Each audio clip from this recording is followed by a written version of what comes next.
Good afternoon, ma'am. Good afternoon, classmates. Good afternoon. This afternoon, we are going to talk about results early and higher education. But first, everyone, please read the objectives.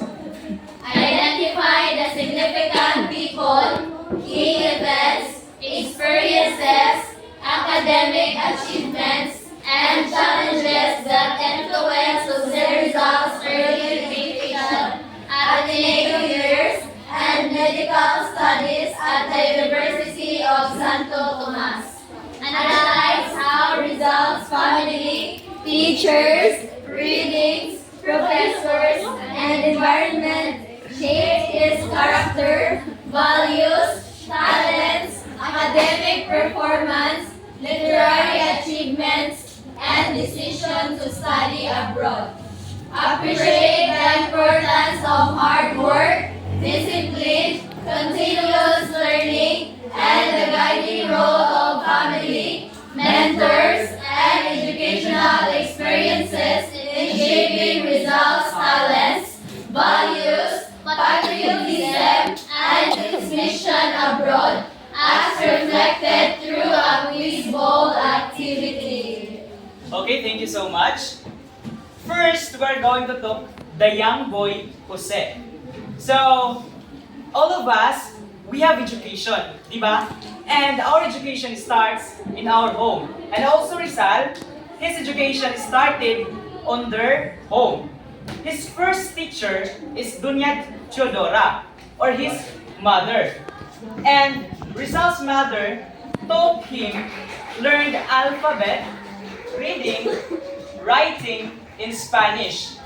And also, Rizal's mother is the one who encouraged to love for literature and poetry.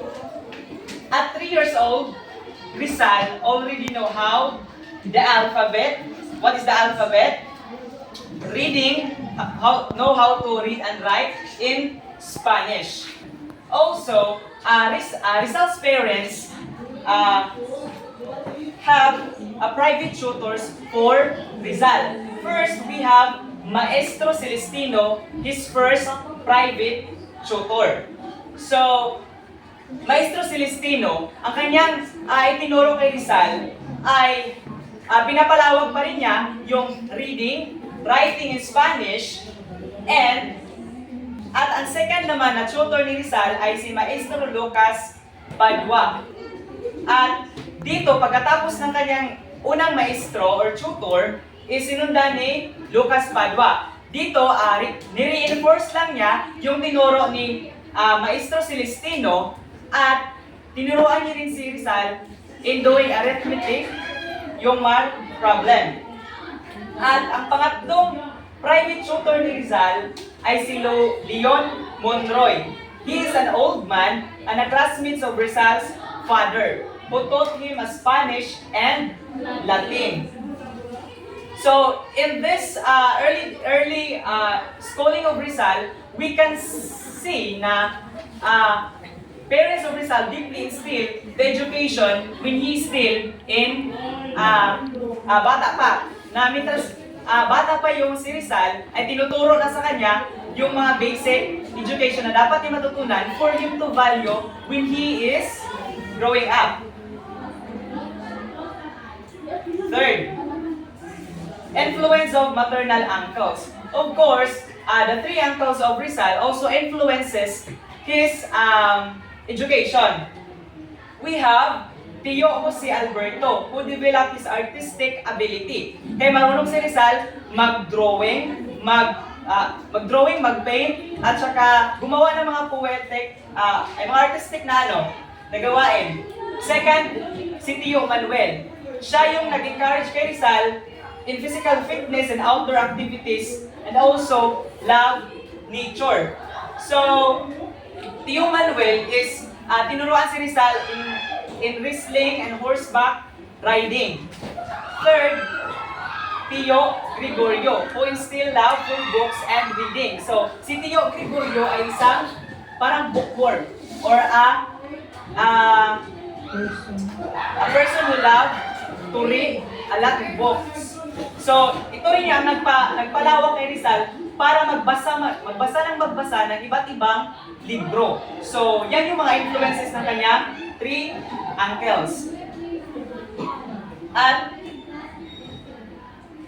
8 years old, Rizal already made his first poem na entitled Sa Aking Mga Kabata.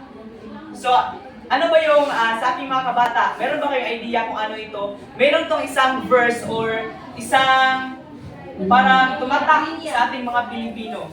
Diyan nakuha yon sa Aking Mga Kabata ng kanyang poem. Sino makapagbibigay o nakakaalala? Isang sikat ito na sinasabi sa ating mga Pilipino. Hindi rin. Ano, wala pa. Sino may idea?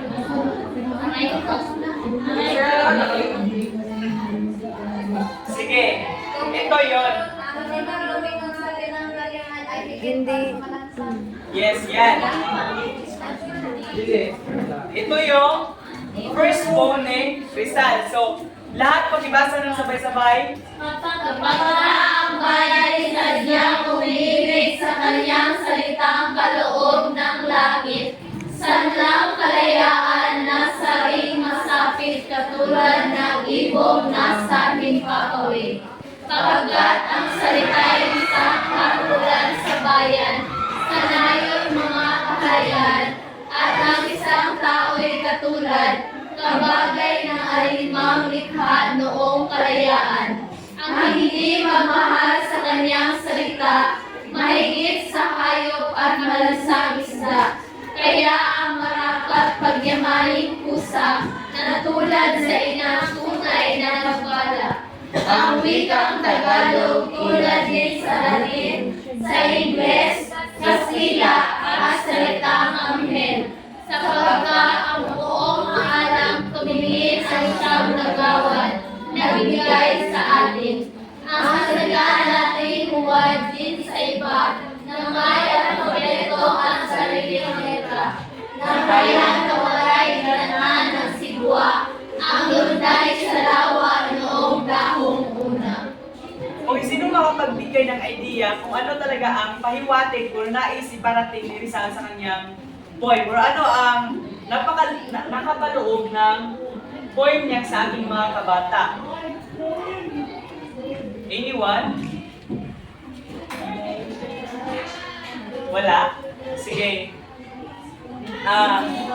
Sinabi ni Rizal dito sa kanyang first poem na kapag mahal ng tao ang sarili nilang wika, mamahalin din nila ang kalayaan at pag-unlad gaya ng ibong malayang lumilipad sa kalayaan, ay sa kalangitan.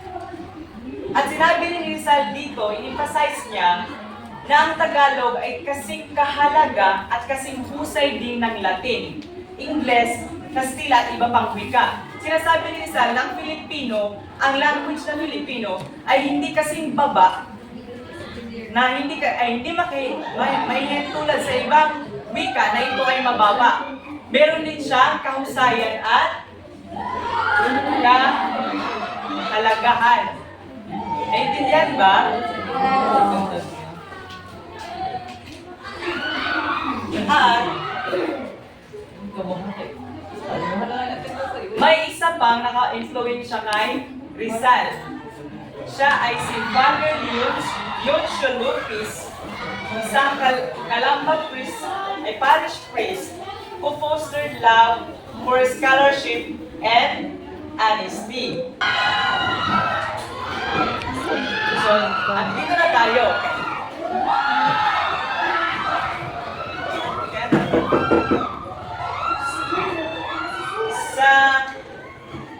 Pagkatapos ng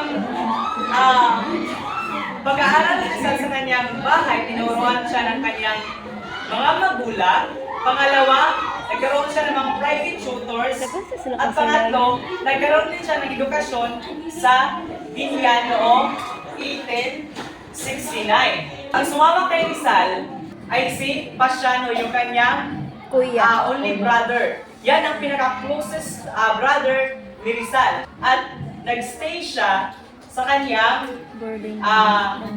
aunt's house. Dito, pagkarating niya dito, si Rizal and his cousin, yung anak ng kanyang tita na pangalan ay Leandro, gumala sila sa kanilang town para maglibang. Pero ang nangyari, si Rizal, he felt homesick and missed his family and hometown. Instead na maglibang si Rizal sa town ng kanyang tita, ay naka-feel siya ng na-homesick siya at talagang na-miss niya kasi at the age of, ano pa lang siya dito? 8 years old. So, di ba, sa atin, kahit ganyang edad, pag pumunta tayo sa ibang lugar, nakakaranas tayo ng homesick. So, as well as Rizal. The next day, ang Pasiano introduced Jose to Maestro Justiniano Aquino Cruz, who is a strict disciplinarian who became his teacher. And dito na nagkaroon ng first year of school ni Rizal. Dito kay Maestro Justiniano Aquino Cruz. So in first day, ang teacher ni Rizal ay tinanong siya. Nag-ask siya na, do you know Spanish? Tapos ang sabi ni Rizal ay, no sé, a little. Tapos sinabi na naman ang kanyang teacher, do you know Latin? Tapos sinabi na naman niya, a little. Tapos pinagtawanan siya ng kanyang kaklase kasi nga parang humble lang talaga si Rizal.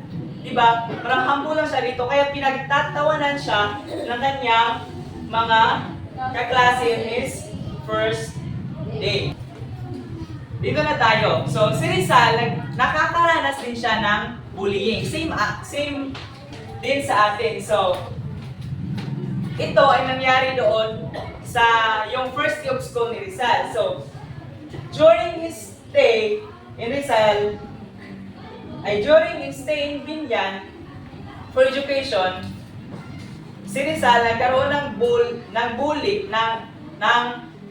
bullying.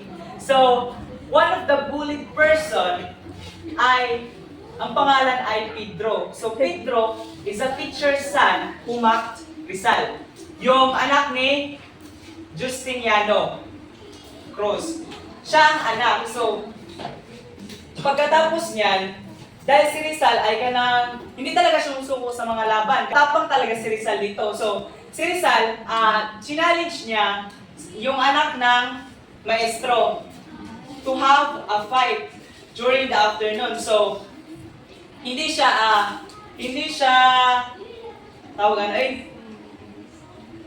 kanang bitawang ang iyang kaning ikon bagi kalaban is wala ni back out. So makipaglaban jud sila. So during this fight nila Pedro, so Rizal won. And nagpapasalamat siya kasi nga bakit siya nanalo siya dito sa wrestling. Tinuruan siya ni Tio Manuel in wrestling. So tinuruan siya ni Tio Manuel. Siya ang nagturo kay Rizal. Yes, nagkaroon din siya ng isang kaaway pa. Si Andres Salandanan in arm wrestling. So dito naman, yung arm wrestling is yung buba, yung gano'n. So dito, natalo na si Rizal. Kasi nga si Rizal is maliit na payatot na ano. So sino po yung makadawag ng bugatay guro ang iyang kalaban nga si Andres. So mapildi dyan si Rizal. So during the arm wrestling, dito na nakuha si Rizal na pildi. So Rizal is not quarrelsome but never backed away from fights. Lumalaban talaga siya. And also during his his studies in Binyan, he spent his free time with Juan Cho, a painter and a teacher's father-in-law. Father-in-law ni Maestro Justiniano.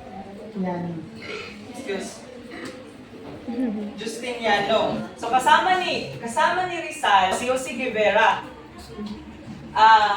Isa din nilang classmates na pumunta doon sa father-in-law to learn more, to improve their talent in drawing and painting.